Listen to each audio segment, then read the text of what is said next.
Bienvenidos. Vamos a hablar ahora de la hernia de disco intervertebral en su segunda parte, fundamentalmente de los estudios complementarios y clasificación. Soy Luis Miguel Duchén Rodríguez. Los estudios, una vez que sospechamos de que un paciente tenga una hernia de disco a nivel lumbar, los básicos son las radiografías. Estos son ejemplos de una radiografía epilateral normales. Vean ustedes, en las radiografías podríamos ver alteraciones. Acá hay una disminución de la altura que podría hablarnos de hernia de disco, pero además hay desplazamiento. Así que aquí, además de hernia de disco, también hay desplazamiento. Entonces vean que las radiografías pueden ser importantes. Aquí yo puedo afirmar que la altura de este espacio intervertebral está reducido. Sin embargo, el disco yo no puedo decir si fue hacia adelante, hacia atrás o a los lados. Estas imágenes solamente son sugerentes, por eso es importante echar mano de la tomografía o la resonancia magnética. A nivel cervical lo mismo, yo puedo pedir estos estudios de radiografías AP, lateral, en flexión y en extensión y encontrar casos en donde existe espondilosis, en donde los cuerpos vertebrales han deformado y quizás haya espacios reducidos en el sitio donde está el disco intervertebral, o como acá puedo observar claramente que hay un osteofito. No puedo afirmar que haya hernia de disco, pero si clínicamente el paciente tiene datos de compresión radicular correspondientes con el segmento, podría pedir luego una resonancia magnética para poder establecer.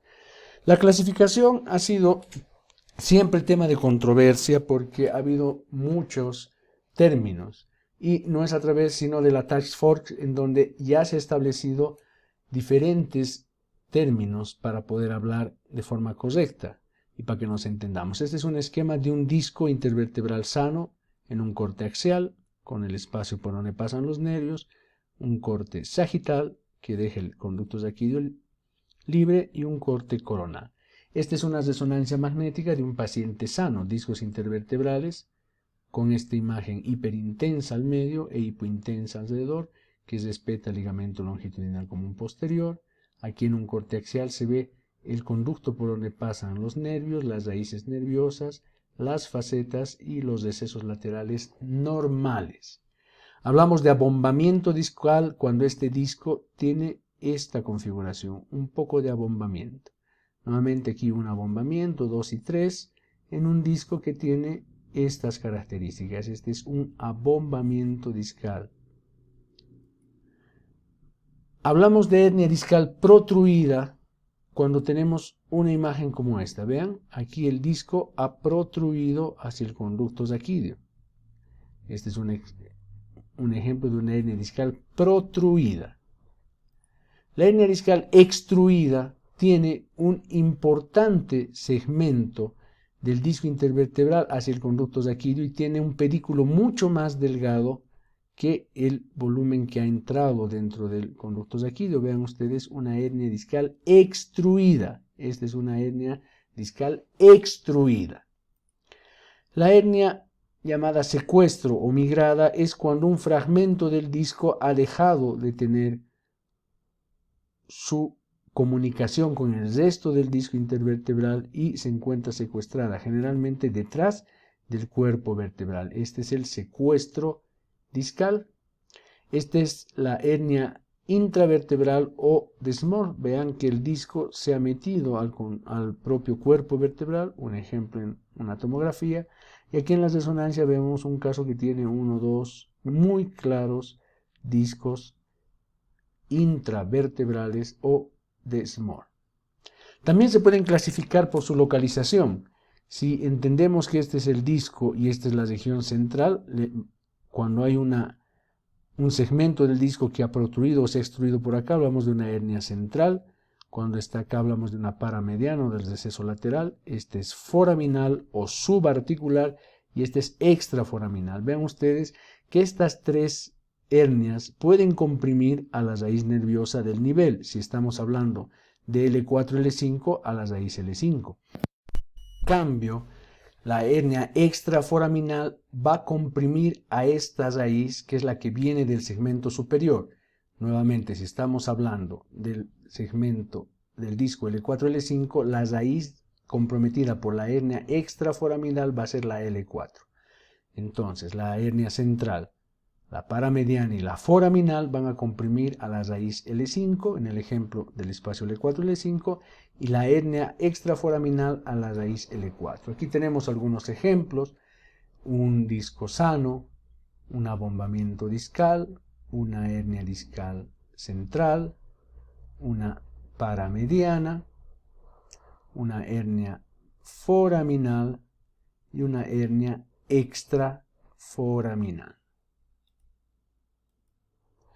Existe también otra clasificación, en este caso es una escala que es la escala de Feldman, que ha sido modificada y que se basa fundamentalmente en el estudio de la resonancia magnética, observando la señal del núcleo y las fibras internas del anillo, la distinción entre fibras internas y externas del anillo en la cara posterior del disco, acá por ejemplo, y finalmente la altura del disco.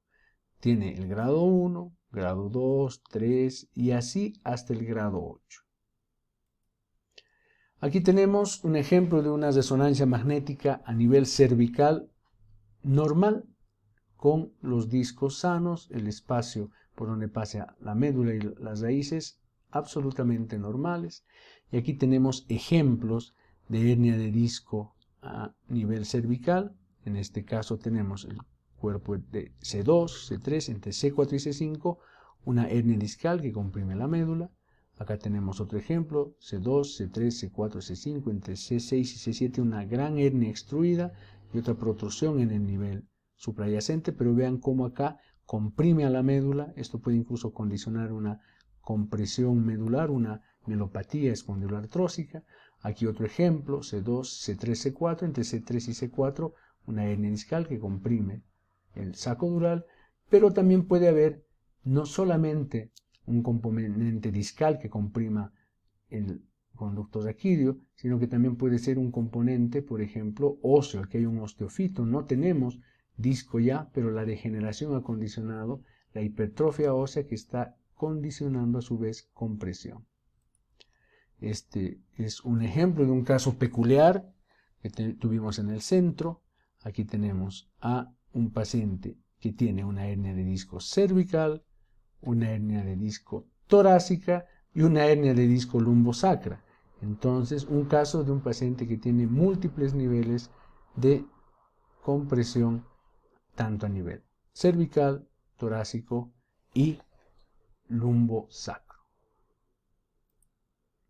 Otro estudio que se puede utilizar para el diagnóstico en este tipo de casos es la electromiografía y la velocidad de conducción nerviosa, que nos puede ayudar a diferenciar, por ejemplo, cuando tenemos dudas de una compresión radicular o una polineuropatía o incluso un síndrome de atrapamiento periférico. Sin embargo, no es mandatoria cuando se hace el diagnóstico de una hernia de disco, porque el diagnóstico es clínico e imagenológico. La verdad, este estudio puede ser tan sensible que en pacientes que no tengan clínica nos puede mostrar alteraciones y puede confundirnos. Este es un estudio complementario, pero el más importante criterio es clínico y radiológico. Les invito a ver los siguientes videos para completar el tema. Muchas gracias por su atención.